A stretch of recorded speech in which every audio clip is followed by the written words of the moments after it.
And now, from beyond our dimension, this is the JeffMara podcast. Here's Jeff. My guest is ufologist Bret Lueder, who received his BA degree in journalism from Chico State University in 2000. Since then, he's gone on to write books, roughly 700 articles, and produce DVDs. Today we're going to be talking about his experience with UFOs, Bigfoot, and more. Bret, thank you for joining me and welcome. Thank you, Jeff. It's an honor to be here. So how did you get involved with UFOs in the first place? Well, that's a controversial subject. I've been approached at various UFO conferences, and people go like, well, you know why you're into UFOs, right? And I'm going, well, yeah, because it's a really interesting subject. And they go, no, because you've had contact when you were a child. So I'm like, oh, okay. Well, you hear a lot of stuff at those conferences. So I just kind of put that on the back burner. But, I can tell you that I used to watch Star Trek with my dad on the couch. And, for a lot of years, I think I maybe idolized my dad as kind of like a Captain Kirk. Mm-hmm. When I was young, I remember watching In Search of with Leonard Nimoy. Great show. Legend of Bogey Creek. Out on a Limb by Shirley MacLaine, the scene in the jacuzzi where she leaves her body and astral projects and then has that white cord connected to her. I mean, I was like 8 or 10 years old when that happened. So I've had a lot of those kind of experiences just with TV and media. Another one, my parents took me to see Chariots of the Gods at the movie theater when I was super young. So those kinds of things, I think, shaped me. And while I went away from that, as I became a teenager, I played a lot of soccer and other sports, went to college at Chico State, which is in Northern California, played soccer there. And it wasn't until the end of my college career that I had a sighting out in the middle of the valley off I-5 that I started to regain interest in that and kind of remember that, oh yeah, I used to like all this stuff. And around 1996, I got into an auto accident. Thought I was going to go down back to the Bay Area where I'm from, San Francisco Bay Area, become some kind of a salesman, which is a lot of the men in my family had success doing that. And I got into this auto accident, laid me up for about 6 weeks. And then a friend of mine brought over this copy of this rag from Chico called Synthesis. And they were saying, we need writers, and we'll send you to a music show for free and you can drink free beer. And so I'm like, oh, okay, writing. I was already a public relations major, so I knew how to write. So I thought, you know what? I'm going to go drink some beer. And the show they gave me was Dred Zeppelin. So that was like, I think it was November of 96. I got to go review my first show, got in free, saw a great show. If anyone's ever seen Dred Zeppelin, it's a mixture of Bob Marley, Elvis Presley, and Led Zeppelin. And it's just that first album especially was just, it's classic. So that's what started me off writing. And I'd say within the first year, I started pitching to my editor more paranormal stuff, UFO stuff that I could write. And they held me off for a little while, but I finally got one in. It was titled, Does This Coffee Smell Good? And it was about how Sunday morning cartoons were really prepping people for first contact with the various cartoons, from Casper the Friendly Ghost to Space Ghost to Thundar the Barbarian. The list is on and on, right? And so that was my first article published on UFOs. Since then, I've written for 15 or 16 different publications. Most of those have published some type of UFO or paranormal article by me. At the time, Magical Blend magazine had moved from San Francisco. Their headquarters used to be in San Francisco. They had their own TV show on coffee, which was Channel 20 if you're in the Bay Area. And they moved shop up to Chico. So they were actually in Chico. So I connected with them, started writing for Magical Blend before they folded. And I was writing for this paper in town called Hump Magazine, which was formed by my friend DNA, who's now in Santa Cruz. He does comedy shows, great stuff. But DNA helped form the Synthesis, kind of had a falling out with his co-founder. So he went and formed a magazine called Hump. And he put a picture of Bill Clinton on there and a camel. And the idea was Bill Clinton, it was right around the Monica Lewinsky kind of time. And so he thought the whole world was going to hell in a handbasket. You might as well just hump. That was the name of the magazine, right? And so the lady down in the Bay Area for the Bay Area UFO Expo, Victoria Jack, the late great Victoria Jack, she was just putting the feelers out for any kind of journalist that wanted to come and give her press. So my editor, not a mainstream publication at all, somehow he heard about it and said, you know, hey, Lueder, I got something for you. You're going to love this. I'm sending you to the Bay Area to go look at the Bay Area UFO conference and come back and report on it for Hunt Magazine. And that's kind of how it started right there. I wound up meeting a bunch of the big speakers, Jordan Maxwell, David Icke, Michael Tsarian, JJ and Desiree Herchak were there that first year I went. And then Whitley Strieber, I think, was there. And then a few people that I have never seen again, like Peter Phelan. I don't know what happened to him. But all these figures from that first expo made a huge impression on me. And I just knew that I wanted to write about this because, you know, maybe I did have some kind of connection when I was a kid. I'm not sure. Not sure how I'll stay open to that because I don't know. I was just a kid. And if mind control works, you're not going to know, right? If it's working the way it's supposed to. Well, how many people told you that you may have had contact as a kid? Just a handful of people over the years, you know. And when I say that, I'm talking about strangers that would just come up to me. Maybe they saw me speak, or maybe I'd have a table and I was trying to schlep my first book, and they would just come up and strike up conversations. Some people would say that they've seen me on a ship, and I would be like, well, okay. I thought I was smoking the good stuff, but maybe they're smoking the good stuff, right? I don't know. So I don't know what happened. But when I describe my very first UFO encounter, most people seem to think that that's an indication that I was abducted back in late college. And that whole story is it's just a classic. I had a friend that I played soccer with at Chico State. He moved back down to the Santa Barbara area and got a job as a civilian draftman back on the Vandenberg Air Force Base. And at one point, he called me up and said, hey, man, I got pointed in the right direction on my computer to download this certain file, and you're not going to believe what it says. You got to come down and check it out. So that Christmas, I went down and circled around, saw some family down south, made my way back up to Santa Barbara, and then we stayed up all night drinking and smoking and looking at this 33-page document that I refer to now as the packet. And it turns out the packet was a Bill Cooper affidavit that he wrote before Behold a Pale Horse. So it just kind of outlined everything that's in Behold a Pale Horse, you know, that the aliens created Jesus, that the Zapruder film really showed who killed Kennedy, that the gray aliens needed to abduct the cows to get the hormones in the blood because they had a genetic bottleneck. There's all these conspiracies are all in this like 33-page document.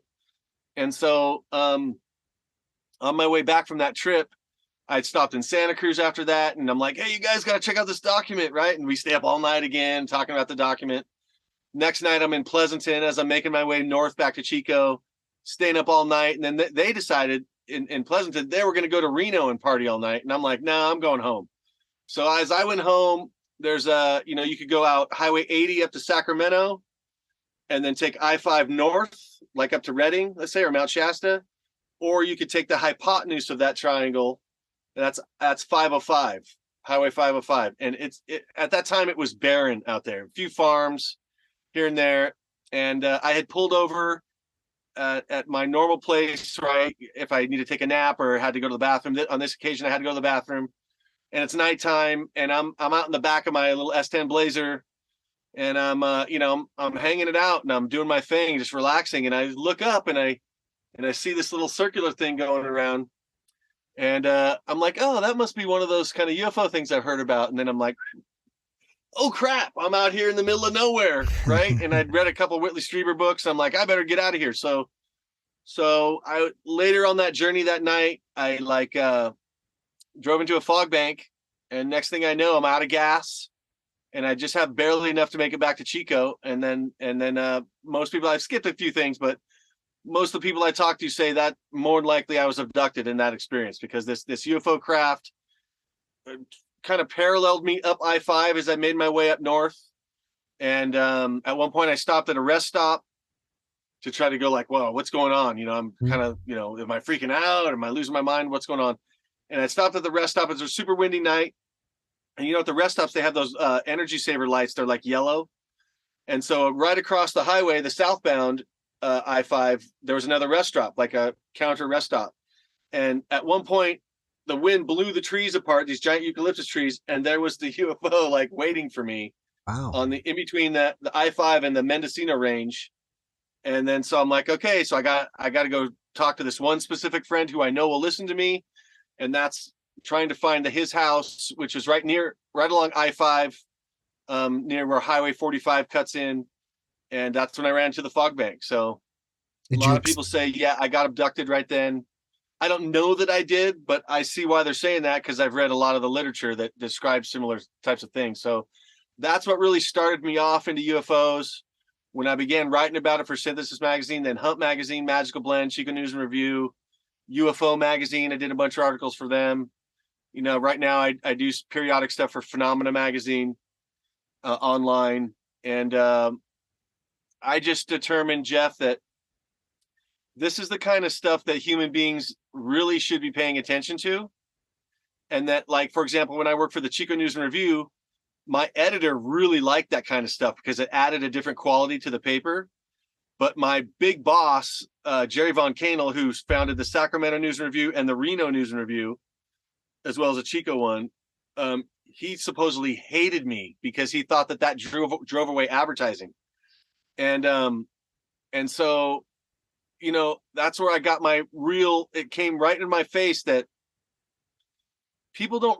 business, let's say, advertising doesn't really want to know the truth. They just want to make money. Mm-hmm. They just want eyes on their product. That's right. And so that's what was a huge lesson for me, that journalism was dead, at least as long as it didn't fit into the narrative or the business plan of the bosses, whoever the bosses were for any given paper around the country. So that was a real eye opener for me. And I literally got forced out of the Chico News and Review over some controversial stuff. And I felt this certain incident was used as an excuse to get me out of there because the big boss didn't like my tack that I was taking. So, well, you mentioned that people should be paying attention more to UFOs, and it seems like we now have more information than ever, and people are probably paying less attention. It's a kind of a catch-22 because, well, I know why you're saying what you're saying, and that's because mind control and public relations work so well that it kind of quells that subject from going fully mainstream, other than Hollywood, let's say, right? At the same time, that the social media is so far advanced and broad now that it's like, while the Hollywood and the media are suppressing it, social media is like putting it out there more.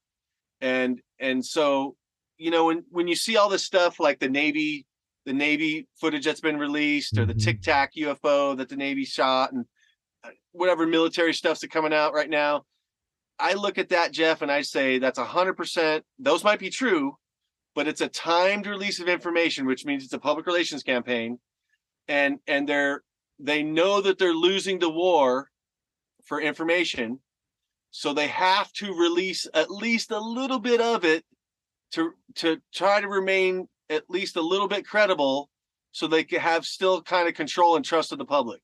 Mm-hmm. They're only releasing as much as they feel they need to maintain that control, because as soon as they release too much, and the sheeple, let's say, actually start to wake up, then control is lost, or that you start spiraling down that path towards a loss of control. And this is what I'm writing about in my current book right now, UFO PR Agents of Ascension. Mm-hmm. Is that we never really won that World War II, and the Germans never really got totally defeated.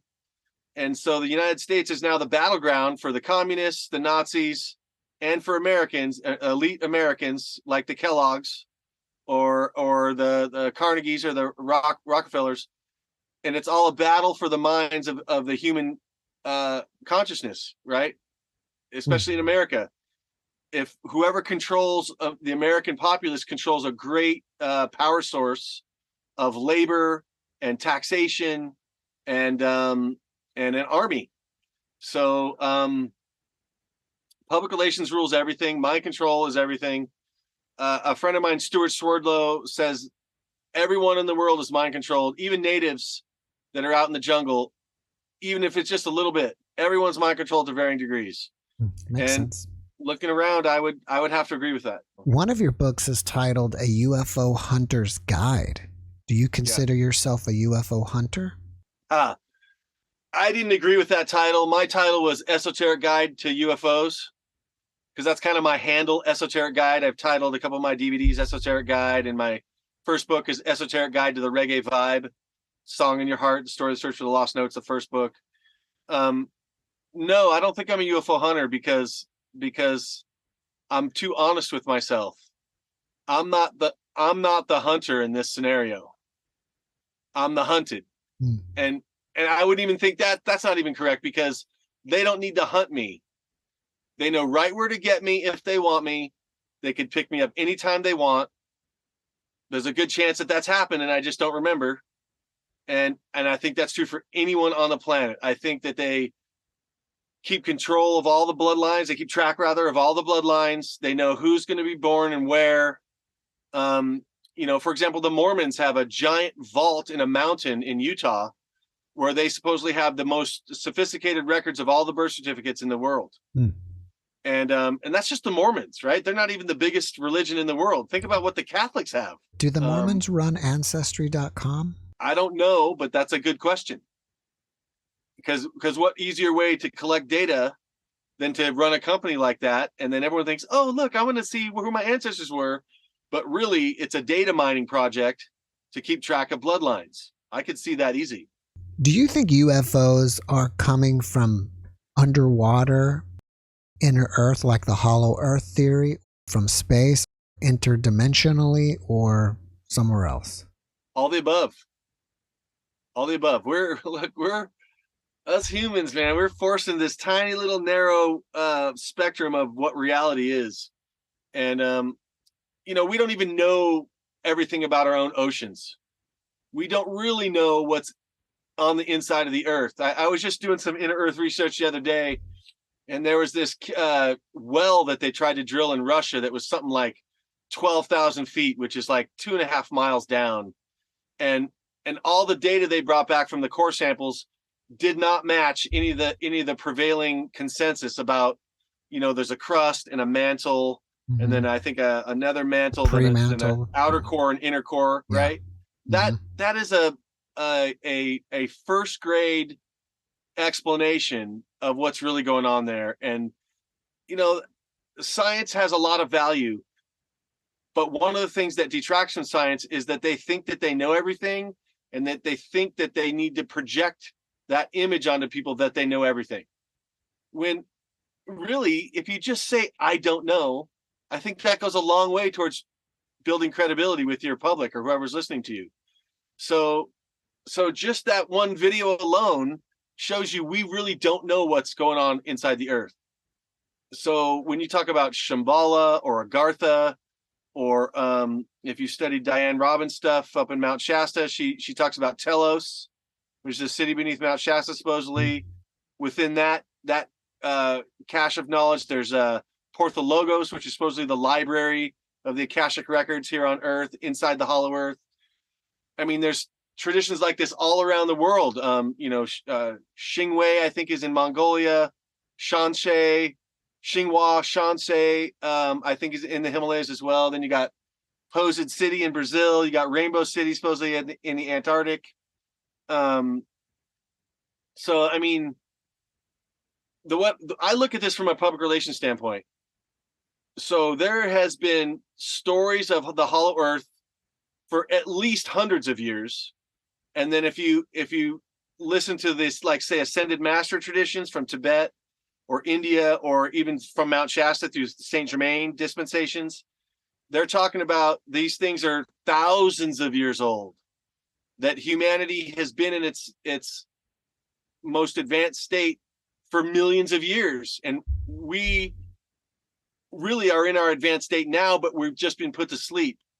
Well, so anyway, so if this is true, if that's true, then there's been a public relations campaign being perpetrated by the inner earth people to slowly repeat these messages over thousands of years, that there's hollow earth cultures, that they're very advanced and very spiritually advanced. They're oftentimes giants. They use high technology, including UFOs or crystal technology, seems to be common themes. And so you find a lot of these common themes in all the stories. And so I just kind of put two and two together. I kind of took a long time to figure it out. I kind of kicked myself I didn't see it sooner. But whenever you see a repeated pattern of information over time, that's either an advertising campaign or a public relations campaign. If it's not straight advertising to get customers, which is what advertising is, then it's public relations. So that's basically what my book's about, is that there is an ongoing public relations campaign being perpetrated by the inner earth people and some occupants of UFOs towards the surface to lead us towards ascension. That's essentially what my book's about. And do I have 100% proof that there's hollow earth? No, I'm just reading on patterns. I'm just looking at patterns over time and throughout history. And what I'm doing in the book that adds to the whole lexicon of hollow earth stuff, and you start getting into that stuff, it's hard to add new stuff to the hollow earth research.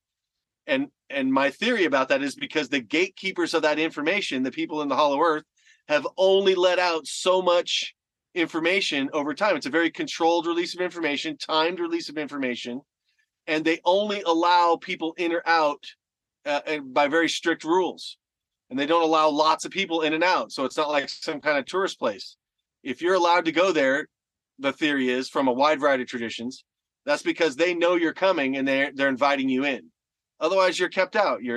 All the entrances are holographically blocked, or they can send messages to you to lead you astray on the path. Whatever. So do I think some UFOs are from the hollow earth? Absolutely.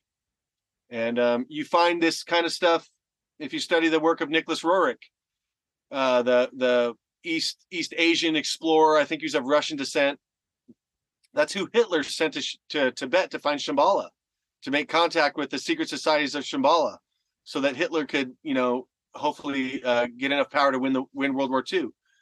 And Roerich says that, yeah, when you, as he's talking to lamas of all kinds from different monasteries, he's finding out that when you're on the path of Shambhala, you oftentimes will see a UFO. And the idea is that you see which direction it's heading, and that's the direction you go. You follow the direction of the UFO. So absolutely UFOs are from the inner earth. Absolutely UFOs are from our government, other governments. UFOs are from other planets.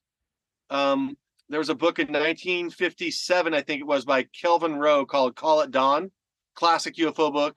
And through his contact experience, he says that the ETs told him that all the planets in our system were hollow and had civilizations on the inside of them. So, so they're from other dimensions, other times, other planets, other solar systems inside the Earth.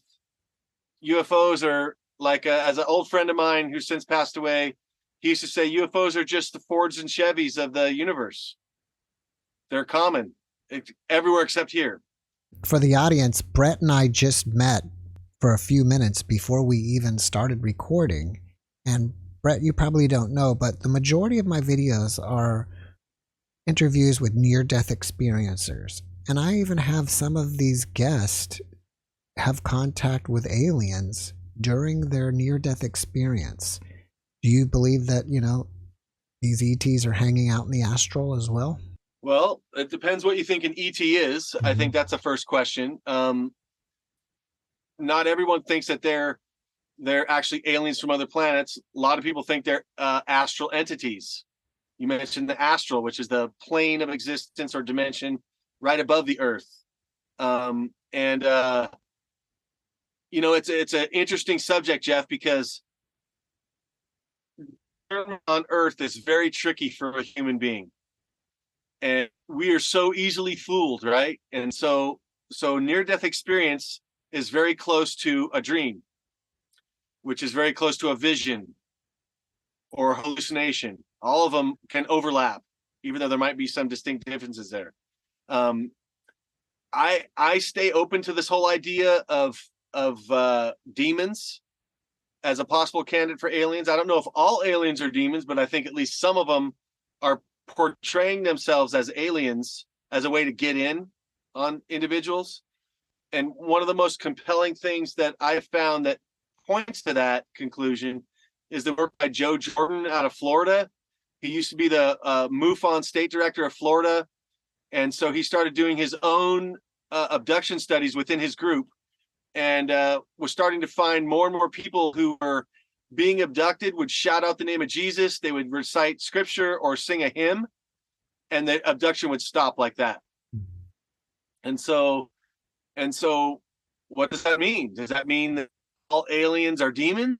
Not necessarily, but it means that even if they're not demons, at least some aliens respect the Bible and respect the power of Jesus, or they wouldn't be just stopping. I mean, if they didn't care about Jesus, they could just be like, let that person talk all they want. We're taking them. We want her eggs, or we want his sperm.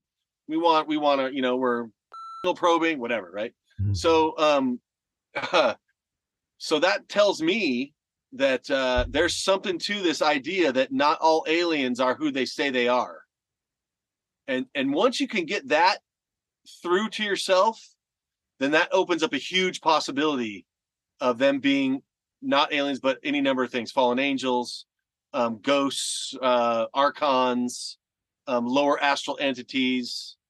That's a general summarization of the different kinds of beings that are out there. So near-death experience could be staged. Apparently, we have that kind of technology now. There's my lab events or military abductions that happen with people where they stage an alien abduction, but it's really the military gaining genetic samples or installing mind control programs, or maybe it's other advanced beings that are doing their own genetic breeding program, which, guys like David Jacobs have reported about. Several people have reported about possible genetic breeding programs, hybrid breeding programs. So a near-death experience, I think, is on its own in pure self is a valid thing. At the same time, these beings, whoever they are, know more about us than we do. They have more advanced technology than we do. And I think it's very possible that they could use something as a near-death experience as a vehicle to get close to one of their subjects, one of the humans. So I do think that's real stuff, but at this stage, I'm just super skeptical about all that. Some of my guests have even expressed that they woke up on a pod, kind of like the Matrix, during an NDE. And if so, what is your thoughts on us possibly living in a hologram or some type of matrix? Well, when you study DNA is like an example of a hologram, or a smaller bit of a hologram of a larger, bigger bit, which is our reality. And so, I think the safest ground in this area, Jeff, is to admit that we don't really know what our reality is. I mean, at a certain point, we have to draw the line somewhere just so we could move forward and live our lives, right? Otherwise, we'll go insane thinking about all this stuff. Yeah. You throw in a little LSD or mushrooms, and then it's like, wow, we could really take that out there. But reality is a very fascinating subject. Who and what are we? That's the whole biggest question. What is this reality? Is this a staged event? An experiment? Are we in a petri dish, so to speak, right now? And so once we become aware of that, is the experiment still valid? Or are we supposed to become aware of it? Is that what we're supposed to be doing? I mean, clearly, we did not evolve out of a pool of muck 1 million years ago, and because it got struck by random lightning and it created life. That's a total bunch of crap. We were seeded here by other beings, whether you want to call that God or the Pleiadians or whatever. We're related to somebody else out in the cosmos. What does that say about our reality? It says that I think it says that humanity has not fully grown up yet. We're still cosmic children. And if this is a holographic construct that we find ourselves in, I see that as like a playpen. And that when we can surpass duality and find out who we really are as conscious spiritual beings, having a human experience, so to speak, then we'll be able to see past the construct. But are we a holographic universe? Well, I would say at least to one degree or another, I think that's right. I mean, I've read that book, The Holographic Universe by Michael Talbot, or was it David Talbot? Someone Talbot, and The Holographic Paradigm by Ken Wilber, and all those books really told me was that we really don't know what our reality is. We don't. Our history's been removed from us. The nature of our true spiritual power has been removed from us, and the powers that be that we trust to tell us these things are lying to us. So where does that leave us? And discernment is really tricky. So how are we supposed to tell what's going on? How are we supposed to find our ground? Really identifying this reality as a holographic universe, to me, is some of the most concrete stuff we could grab onto. Okay, it's a hologram, and we're just a smaller part of a bigger part. And DNA is a smaller part of us, and it's just in levels like that. That's something at least I could wrap my head around. But do I know that it's a hologram? No, but I see signs that it is. I think that the Billy Meier UFO case is one of your favorites. For those that are not aware of it, can you share some of it? Yeah, so back in the early to mid 70s, this bright silver spacecraft landed in a field in Switzerland, and this humble farmer, Billy Myers, greeted a hot blonde babe named Semyase. And, I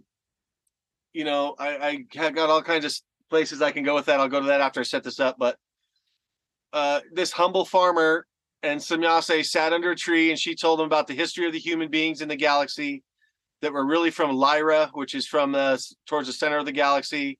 We've migrated out for hundreds of thousands or millions of years, set up shop in the Pleiades, and that us humans are related to them. And it's an ongoing case. It's been going on since, I think it was 74 when it started. Don't quote me there, but it's like 72 to 74, somewhere in there. So you're looking at 50 years roughly of this case ongoing. Michael Horn is the biggest proponent of that case. And Michael Horn, as a researcher, claims that Billy Myers is the only true contactee on Earth. Something that I find to be hard to believe. I'll stay open because I admit I don't know everything, and it's hard to know something anyway. But it seems like there's sure a lot of other contactees around. But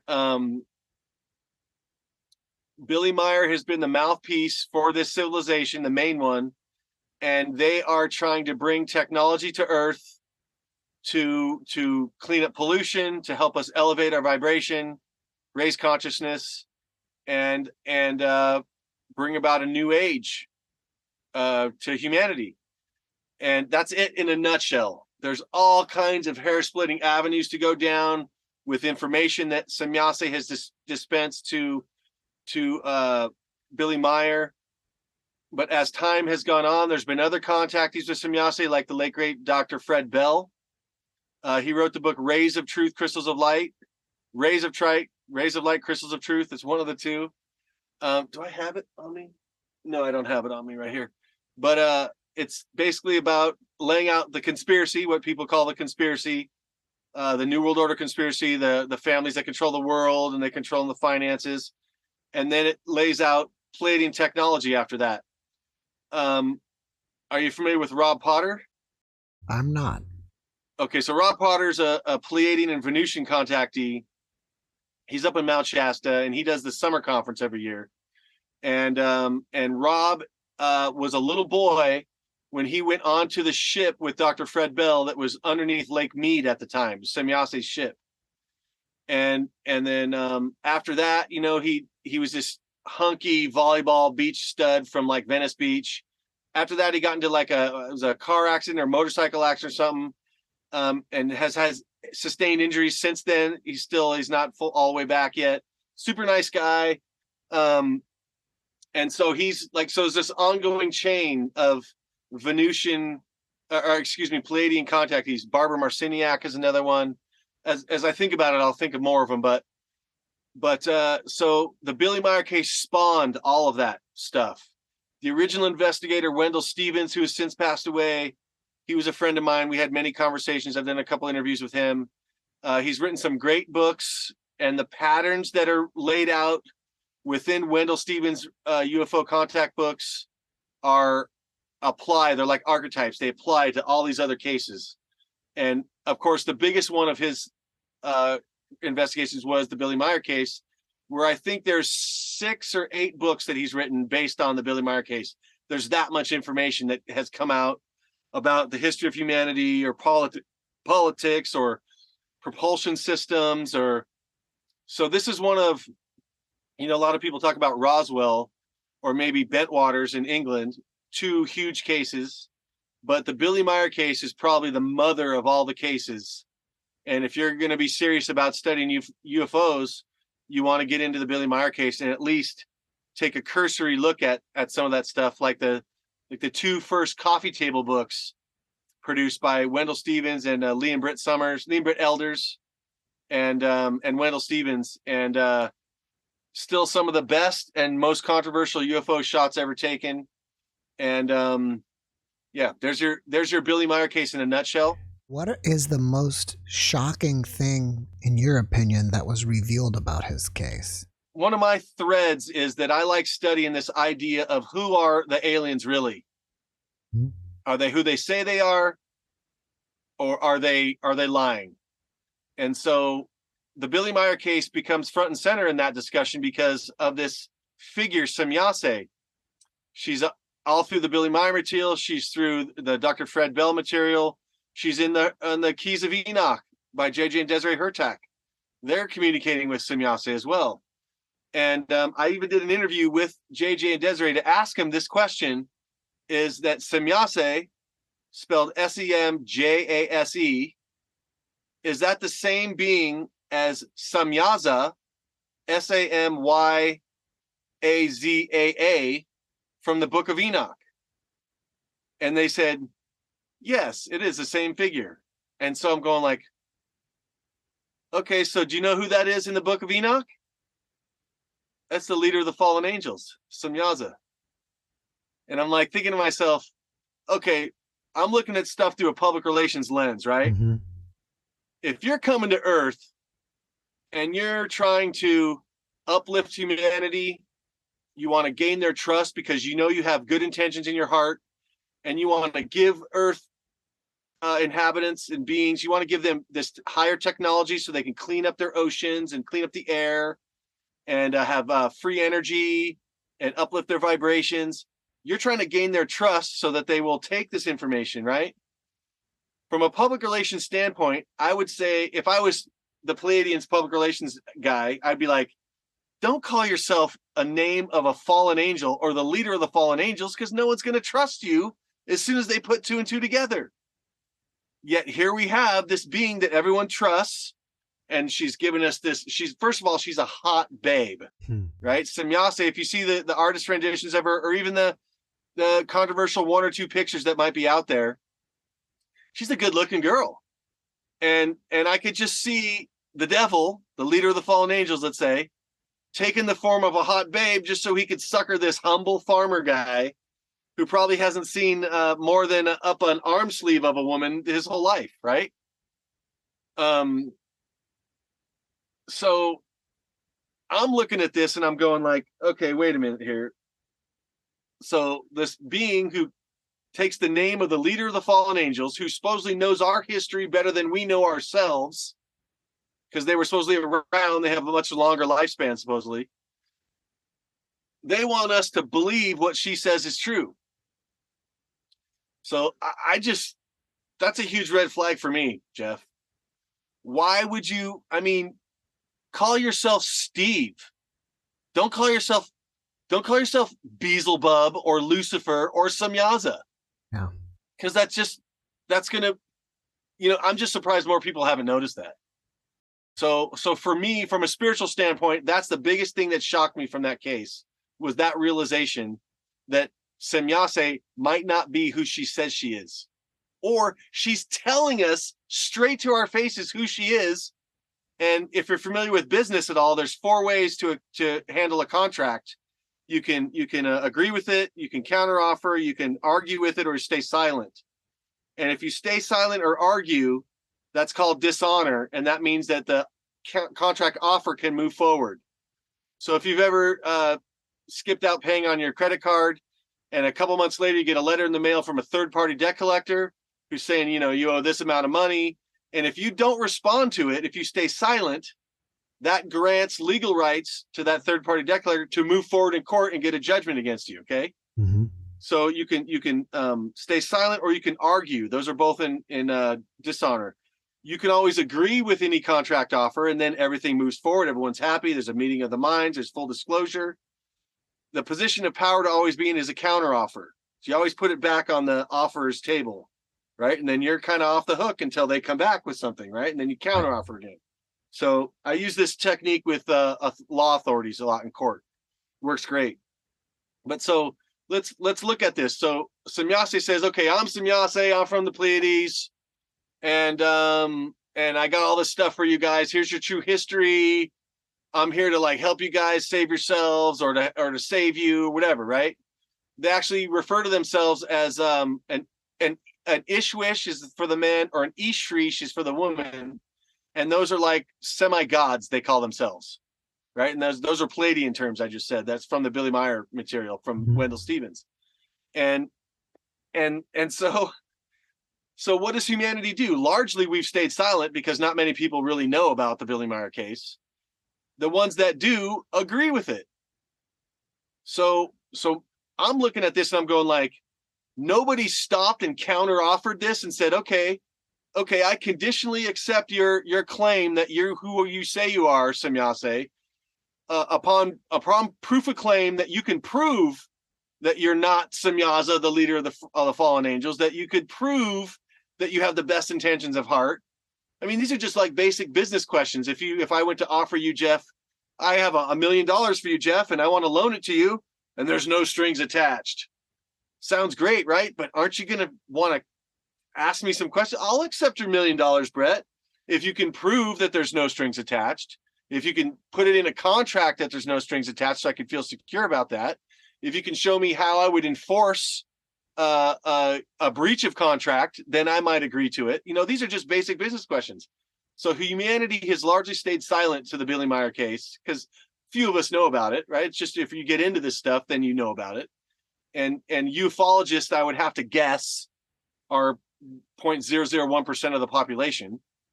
So that's not enough for a global anything else other than stay silent. We're silent on this, which means that gives her the green light to move forward.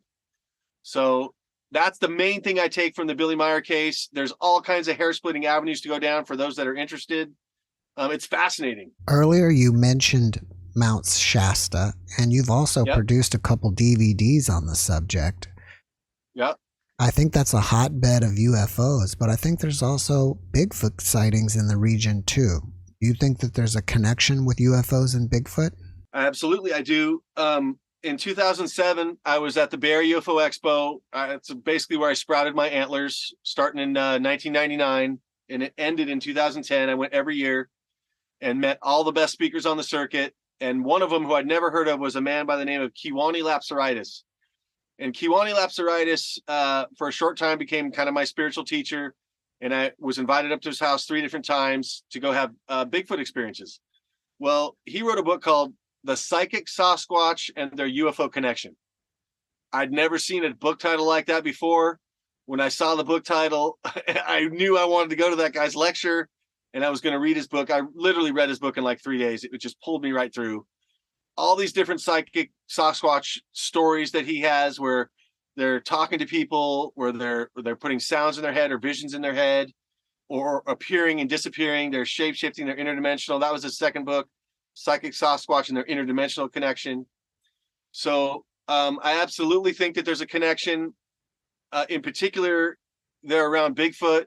I learned through experience in 2021 during Lionsgate, which is a astrological time between, I think, August 7th and 12th, where the window to manifest is open for people. If you have really strong thought power, you can manifest more of what you can than you can throughout other times of the year. So I had a dream from December of 2020 saying that I needed to be on the mountain in August. So I always kind of held that in, that's what I was going to do. So I literally quit my job with the tree company so I could make sure that I made it there.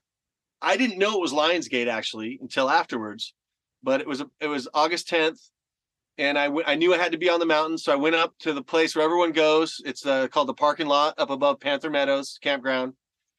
And I just wasn't feeling it, right? So I went over to the kiosk where it shows all the hiking trails and stuff, like an aerial view of the mountain.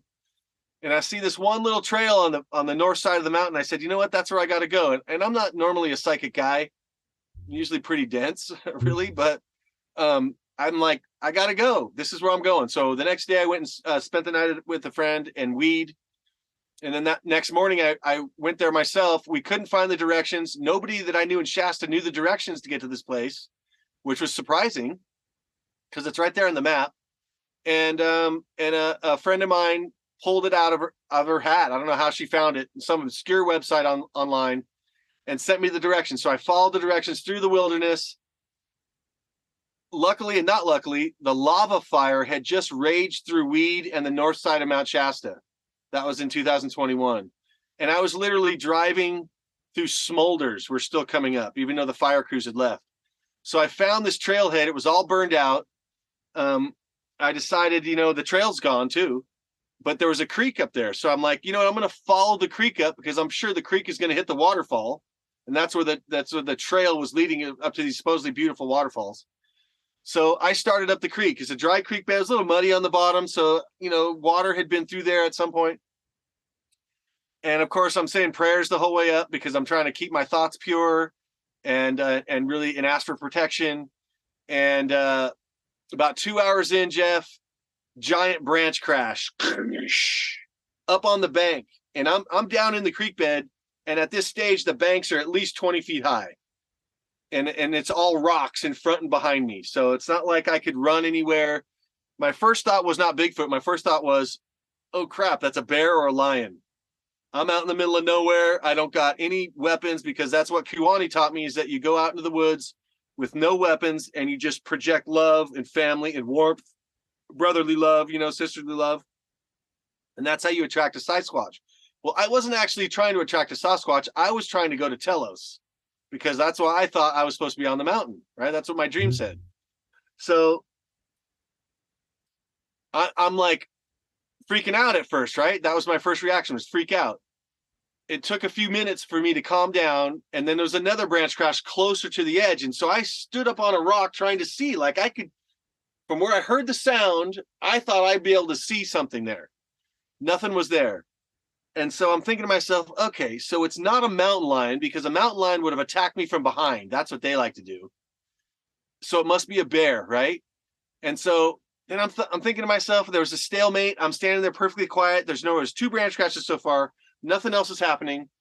I'm thinking to myself, if I'm really quiet, maybe I could just scoot up the creek bed without making too much noise and move past it and just keep going. Right as I thought that, Jeff, behind me on the same side of the creek, another branch crash.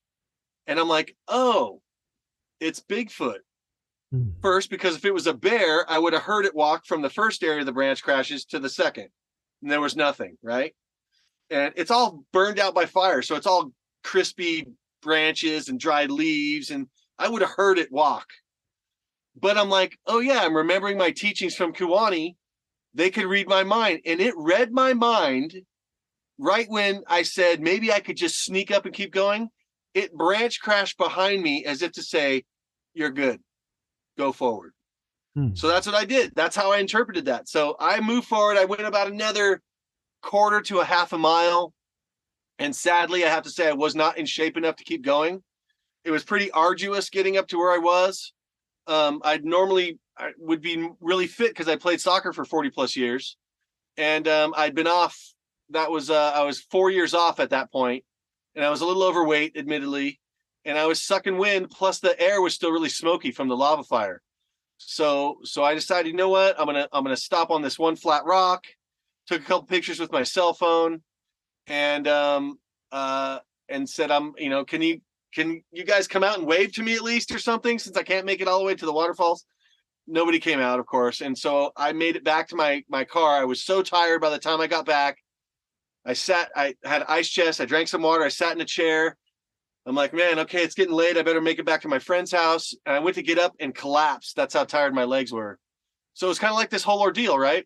So I made it back. We had dinner, spent the night. Next day, I was meeting with a tech guy who did the cover for my law DVD, an American Law Primer.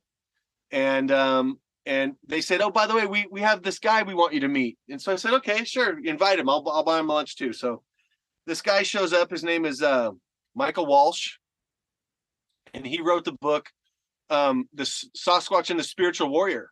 And he's a local Mount Shasta author. And so as I'm describing this story to him, as I just described to you, he's like, that's almost the same scenario that's in my book. And so in the book, though, it says that the Sasquatch, or the ancient ones, are the guardians of the threshold of Lemuria. So I'm like, wow. So I made it up the dry creek bed to the threshold of Lemuria and was greeted by the guardians. So that was information. So that was like a little synchronicity the next day from this author who I probably wasn't random.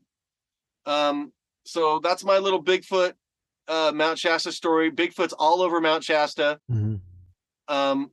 Have you seen any UFOs up there? Every time I go up there, I'm over it. I'm ready for them to land at my campsite and get out and let's just talk. I mean, I've seen so many. Mm-hmm. So, yeah, there's, I mean, I spoke for, Andrea Morgana, who channels Hiawatha. She lives up in Mount Shasta. She had this event called the Best of Mount Shasta. I spoke there in 2014 and 15. In 2015, over the course of that weekend, 2 different gentlemen came up to me and said I had business on the mountain. So, of course, on that Saturday, I closed up shop, closed up my table, and hightailed it up there because that's all you got to do, twist my arm, right? And I'll go up and check it out. Long story short, on my way back down from the mountain, I met this interesting individual. I don't know where he came from. He wasn't dressed in like a Lemurian garb or anything, but his hair was really slicked back, really nice, like Val Thor's hair kind of looks like. And he kind of acted a little peculiar. Said his name was Randy Joseph, and that seemed a little off to me. And if you've read any Bud Hopkins books about the breeding programs and stuff, or abduction scenarios, sometimes the ETs don't quite get it right.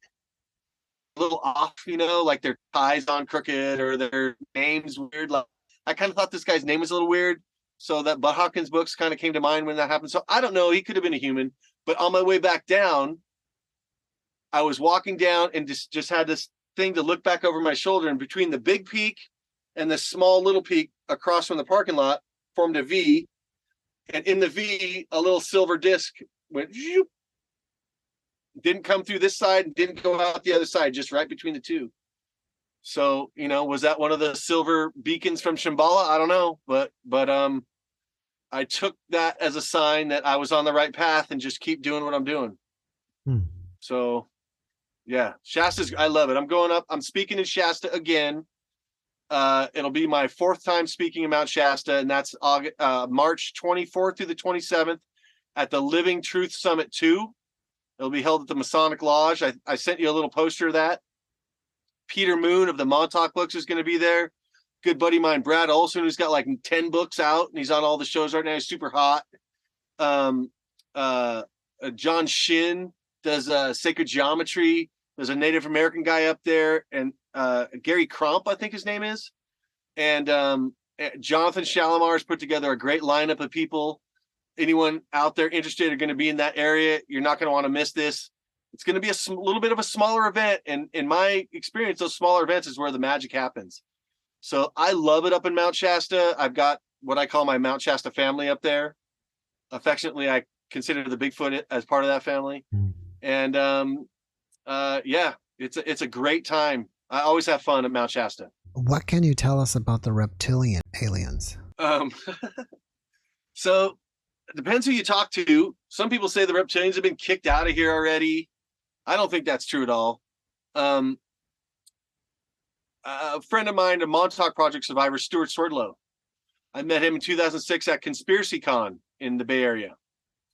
And we sat down, had a beer. I told him I'm a journalist. I want to do an interview with you. We had a great conversation, just private conversation. A month or two later, in the summer of 2006, I got him on the phone and tape recorded an interview. And through the course of the interview, I mentioned to him, you know, and he talks all about the reptilians, right? Where they're from, why they're here. They might have had a hand in genetically creating us. They have underground bases all around the world. If you do your inner Earth research, you can go to like East India. They have this legend of Patala, which is Patala is the 7th level of the 7 levels, but all the 7 together are called Patala as well. And in each of these different levels are demons or serpent deities, they call them. So there's traditions of this. The Mayans have traditions of serpents, Quetzalcoatl, that whole ilk, Viracocha, down further south in Peru. So according to Swerdlow, that's all because these reptilians have been here since before us. They helped create us. Well, so as I'm talking to him, I'm mentioning to him, you know, Stuart, I really have this desire to go to the inner Earth. I want to go see the Hollow Earth. He chuckles. He goes, Bret, he goes, even if you found an entrance, and you're not going to because they're holographically covered. He goes, if a reptilian saw you there, they would just kill you because you're of no consequence to them. You're beneath them. You're like a chirping little dog at their heel, and they're just going to step on you. And so I'm like, you know, okay, I'm just kind of bummed about that, right? Because I really want to go see the Hollow Earth. I mean, once you know about that, of course you want to go see the Hollow Earth, right? I'm not alone in that. And so he goes, you know, Bret, look, the reptilians control everything. He says they monitor everything I do, and they're listening to us right now. And so at that stage of my learning, I was kind of freaked out by that. I literally, for a couple seconds, I thought I was going to just hang up on him.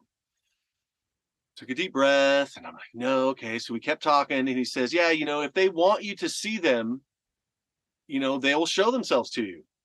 And so I'm like, okay, you know, and we kept talking. And later on in the conversation, he describes their spaceships are not like silver disky spaceships, like a standard UFO. They're more like a meteor, where they're kind of oblong with sparks flying out all around them. And he went so far as to say when Hale-Bopp came around, and it actually broke into 3 parts. But in the middle of it, he said, was a reptilian ship from their homeworld in the Draco constellation.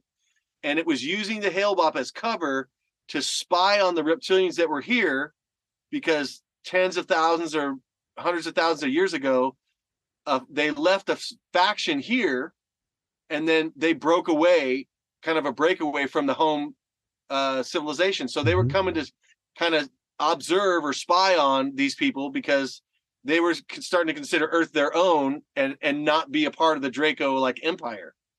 So I was like, you know, I kind of took that with a grain of salt at the time.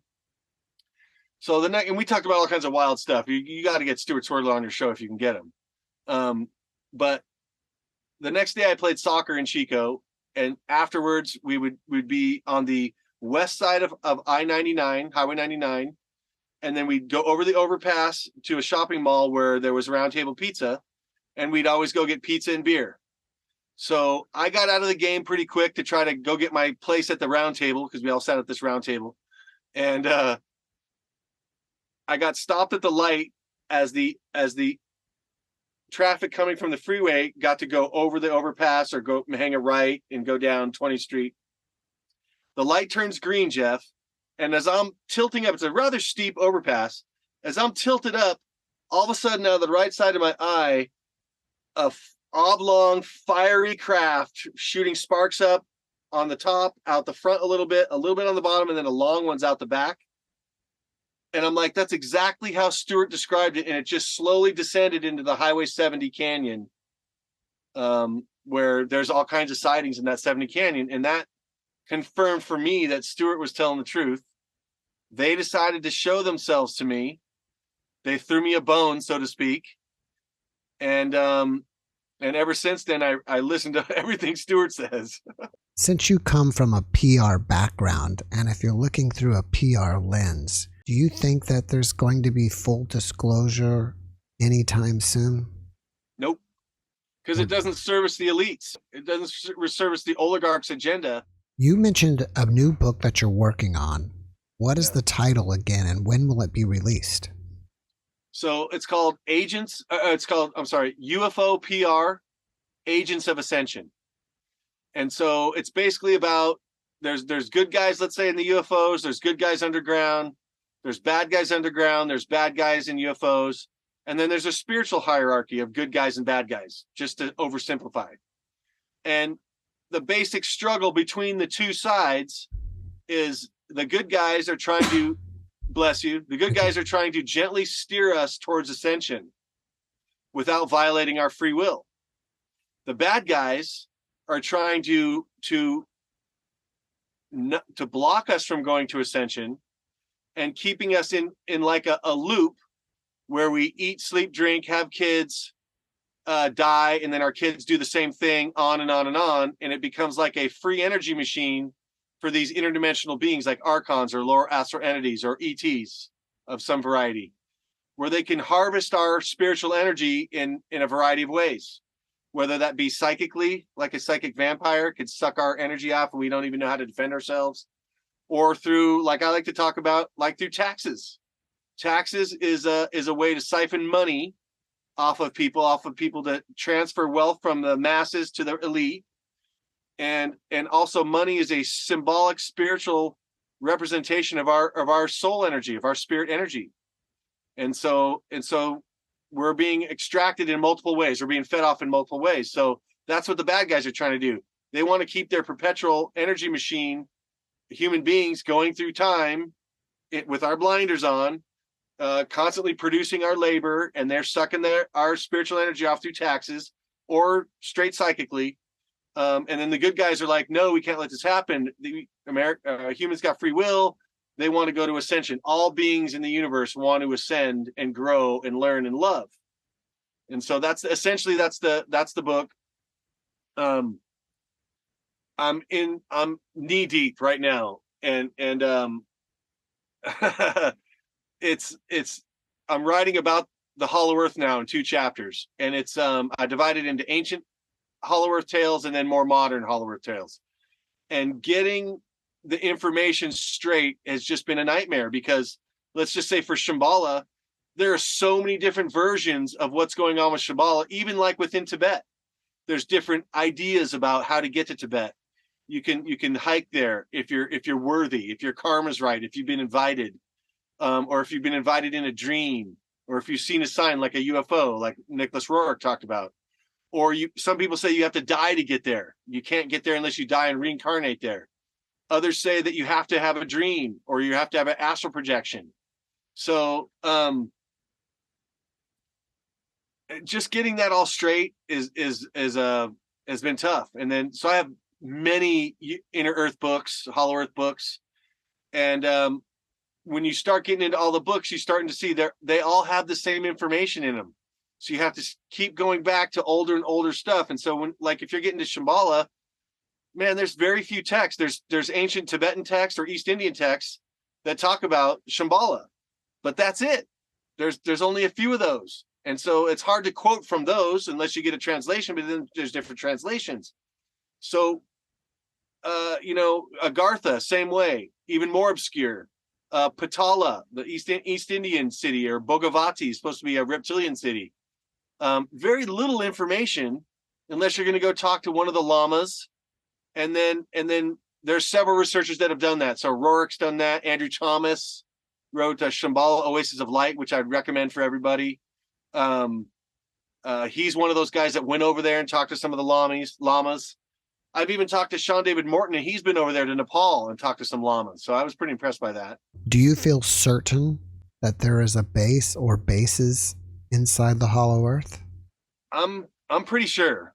I mean, I don't know because I haven't been there yet.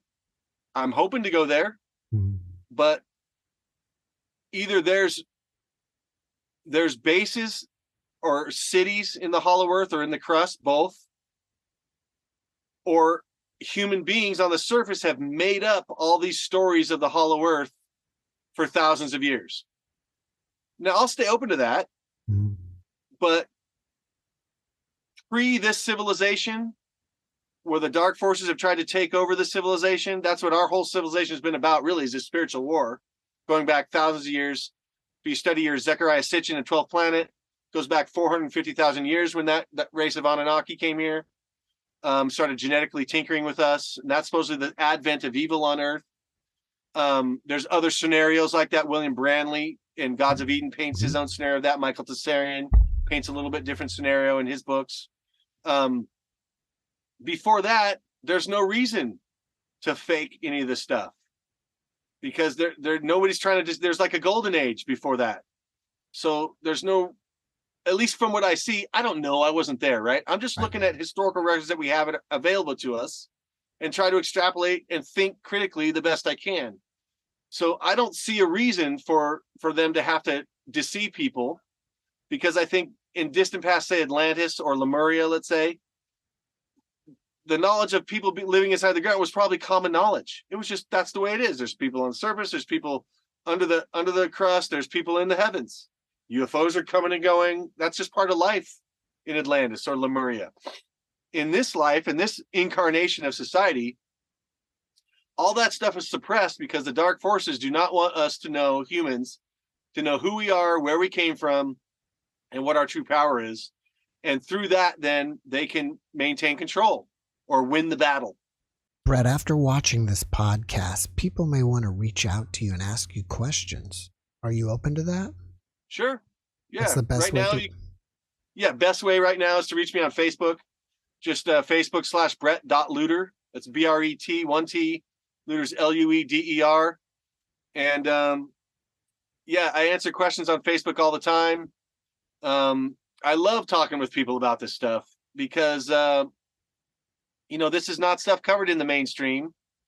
Once that I don't think I'm the smartest person in the world, right? But even at my level of intelligence, I was able to realize the importance of this information. So I feel like if this information was actually known on a wider level, people would look at things like money or oil or politics completely differently and make different choices for themselves and their families. So that's why I do this. I'm very passionate about it. I haven't learned how to fully make a living with it yet, so I have to do other side jobs and stuff, which is fine for now. But I think I'm doing what I came here to do. Yeah. So I can be at peace with God with that. Do you have anything else that you're working on that you want us to know about? I'm just full steam halfway through this book, UFO PR, Agents of Ascension. I would like to think it's going to be out by the end of March so that I could sell copies in Mount Shasta when I lecture at the Living Truth Summit. So that's the only thing I'm working on right now. I got an upcoming article for Phenomena Magazine about the origins of magic and my take on magic. I have a kind of a fresh perspective on that. That'll be coming out probably September, October of next year. And then I'll get right into my volume 2 book. It's called Tales of a Heavy Heart, UFOs, Magic, and Impending Doom. And that's the ongoing story of the roots Reggae Rastas that I described in the first book, Song in Your Heart, part of the Esoteric Guide to the Reggae Vibe trilogy. That book I'll work on that starting in the summer.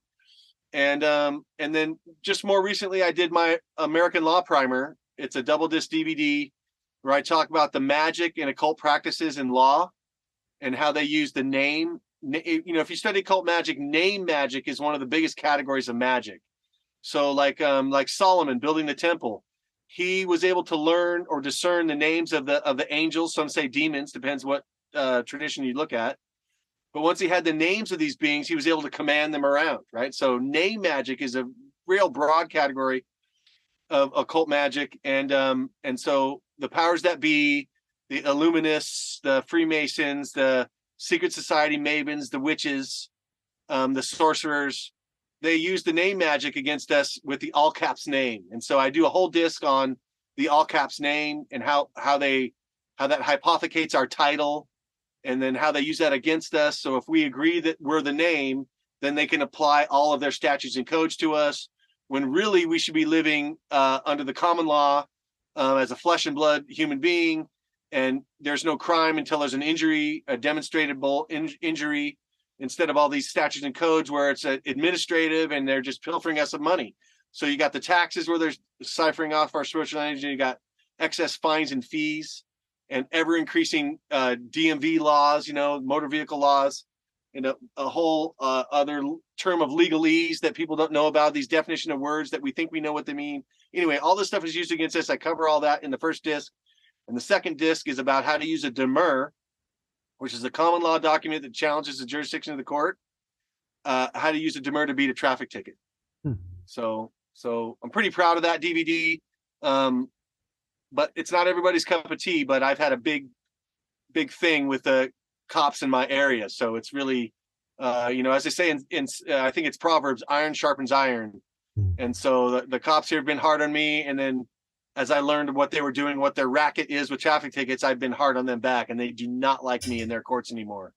Do you find these books and DVDs on a website or on your Facebook page? Just right now, it's just on my Facebook page. I've tried to have a website twice, and both times it got hacked. So just life pulling me in other directions. I haven't got back to my website yet. I do have a new domain. I just haven't developed it yet. But right now, Facebook is the main thing. Yeah, I got the two books. I got Song in Your Heart, Story to Search for the Lost Note. It's the story of the roots Reggae Rastas and their role within the global struggle for the control of human consciousness. So guys like Bob Marley weren't just smoking a bunch of weed and shagging a bunch of women. They did a lot of that, but they're also on a mission from God to change consciousness on Earth, right? And the second book, of course, you mentioned is a UFO Hunter's Guide. I appreciate that. And that was in 2012 by Weiser Books. And you can get that on Amazon too. And I don't have any more copies, so that's really the only place you can get it. Song in Your Heart, you have to get them right from me. I just ordered a fresh batch of 100 copies. And then also I had the two main DVDs I sell, American Law Primer, that's $30. And then the best of Inside Mt Shasta is I give two different lectures and a booklet based on my dealings with the Ambassador of Telos, Dianne Robbins, and what I learned from my time with her at Mt Shasta. So those are the four main things that I'm selling right now. And otherwise, see me in Mt Shasta in March at the Living Truth Summit too. Well, Bret, before we finish up, can you leave us with one Sure. last positive message? Get your houses in order spiritually. Get rid of your negative baggage. Emotionally heal. Get rid of your past traumas. Heal whatever relationships are in your life. Clean up your thoughts and your thinking to try to attract positivity towards you. So no matter what goes on around you, if you keep your thoughts straight and positive, you will create your reality around you, and you'll be able to make it through. Bret, thank you for that message, and thank you again for being my guest. Thank you for having me, Jeff. It was a pleasure. Thanks for watching the JeffMara podcast. I really appreciate you. Another way to show support is through YouTube memberships. And if you do, there are loyalty badges and other perks depending on your level of membership. All you need to do is click the join button underneath the video to find out more. Thank you for your support.